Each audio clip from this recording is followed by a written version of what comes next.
Hey everybody. So in case you don't know, my name's Joe Campbell. I got engaged recently to Nermeen Monir, who lives in Egypt. And so when that happened, we decided to go through with the K1 visa, which is the fiancé visa, which basically allows me to bring her over here to get married over here, which in our opinion is the easier route. If you go the marriage route, the K3 visa, you have a lot more paperwork to fill out, a lot more translating documents from Arabic to English and English to Arabic and stuff like that, so it just didn't make sense.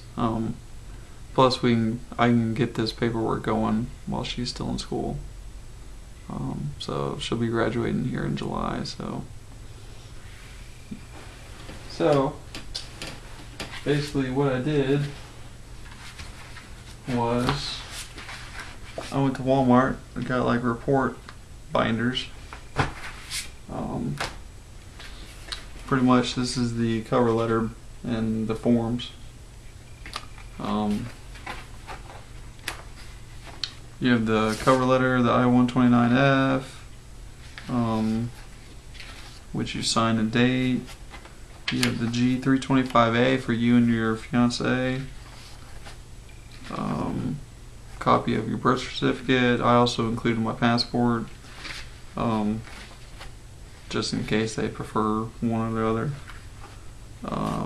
Then after that, you need your fiance letter of intent for you and your partner.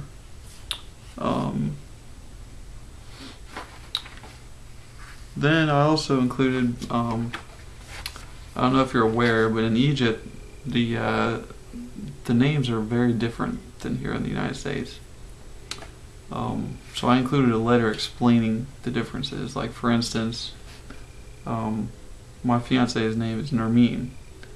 Her dad's name is Monir, and his dad's name is Shinoda. So Nermeen's name is Nermeen Monir Shinoda.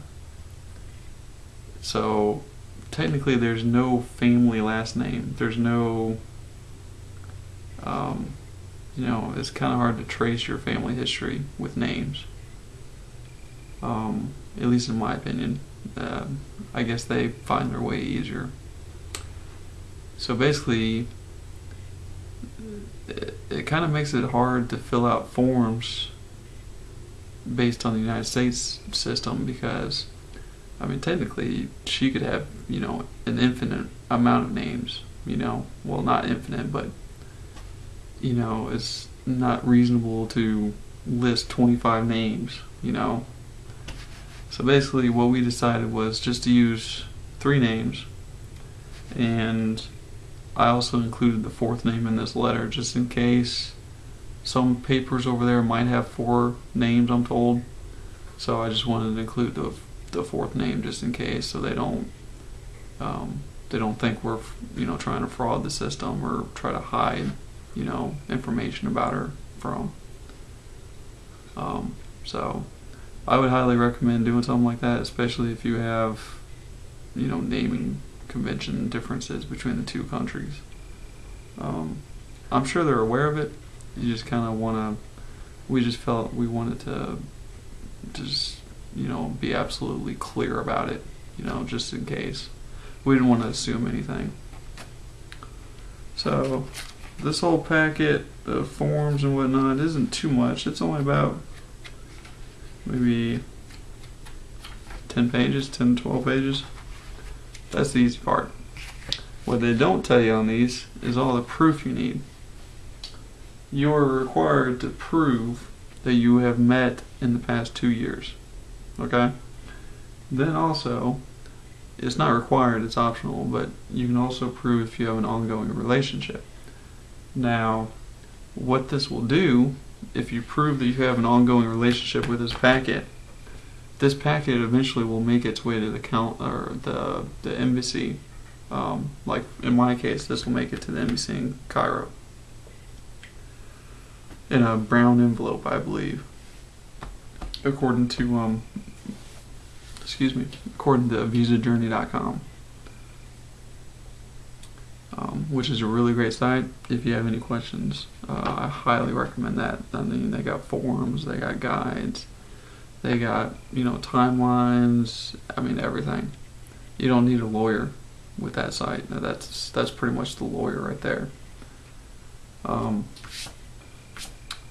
So the more proof you can provide with this packet you send in, the easier it will be on the interview for your fiance. So that's why I'm trying to provide as much proof as I can. So I'm providing proof. You can't really read it, but it says proof of having met in past 2 years. First trip to Egypt, October 14th, 2009 to October 28th, 2009. Now basically what I have in here is the first thing that comes up is my flight itinerary from orbitz.com.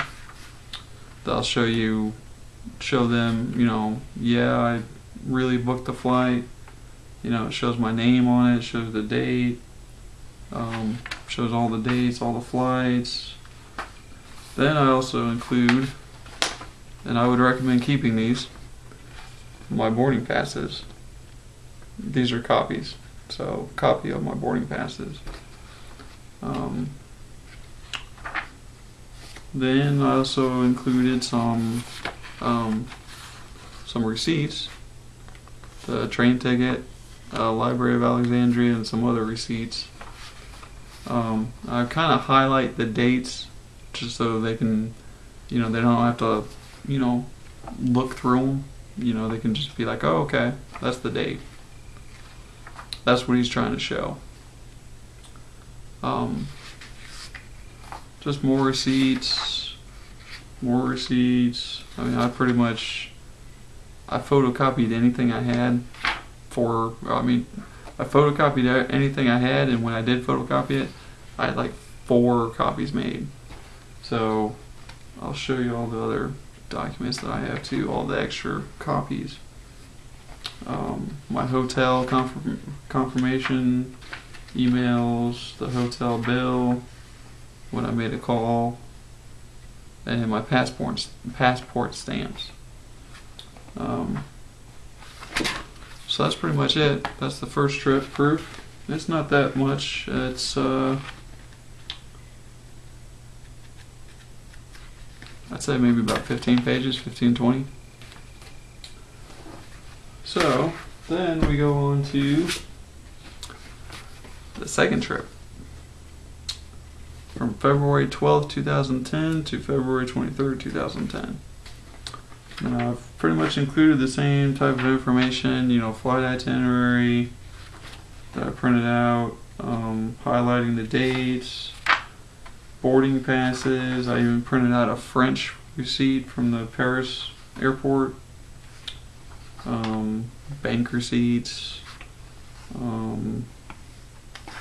converting money receipts, passport stamps,